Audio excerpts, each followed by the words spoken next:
যাই হোক, সবাইকে ঈদ মোবারক। আমি একটি বিষয় সবার দৃষ্টি আকর্ষণ করেই আপনাদের সাথে শেয়ার করতে চাই। বিষয়টা হচ্ছে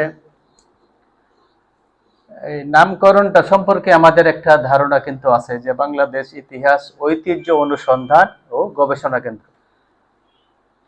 এটা একটা খুব সমৃদ্ধ মানের এবং উচ্চ মার্গের একটা প্ল্যাটফর্ম, যেহেতু যেখানে মানে গবেষণা করা হয়, অনুসন্ধান করা হয়। প্রতিটি মানুষ এখানে অনুসন্ধিৎস মানসিকতার, হ্যাঁ, এই পড়াশোনা জানলেওয়ালা, এই চিন্তা, আমরা মানে এই প্রতিটি জিনিসকে বোধ শক্তি দিয়ে, জ্ঞান দিয়ে বিচার করি, বিশ্লেষণ করি, পর্যবেক্ষণ করি।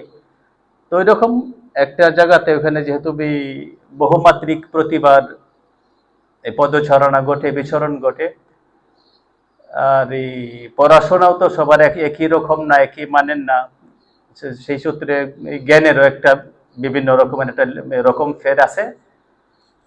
বিশেষ করে আমরা যারা কবিতা লিখি, যেহেতু এটা একটা খুবই আলোকদীপ্ত এবং একটা উচ্চ মার্গের একটা প্রতিষ্ঠান। হ্যাঁ, এটা তারপরে প্রতিটা আমাদের বক্তব্য সোশ্যাল মিডিয়ায়, পেজে, গ্রুপে আপলোড দেওয়া হয়। তো এখানে যারা বিশেষ করে কবিতা লিখেন বা যারা গান লিখেন, এই ছন্দের ব্যাপারে আপনারা একটু একটু খোঁজ খবর নেবেন। কবিতাগুলো যখন উপস্থাপন করবেন, কবিতাটা আপনি কোন ছন্দে লিখতেছেন, স্বরবৃত্ত ছন্দে নাকি মাত্রাবৃত্ত ছন্দে, নাকি অক্ষরবৃত্ত ছন্দে, নাকি গদ্য ছন্দে, ছন্দটা যেন, ছন্দ সম্পর্কে যেন আমরা একটু ধারণা নিয়ে থাকি। কারণ যেহেতু এটা সোশ্যাল মিডিয়াতে প্রচার হয়, তো এখানে অনেক মেধাবী মানুষ আছে।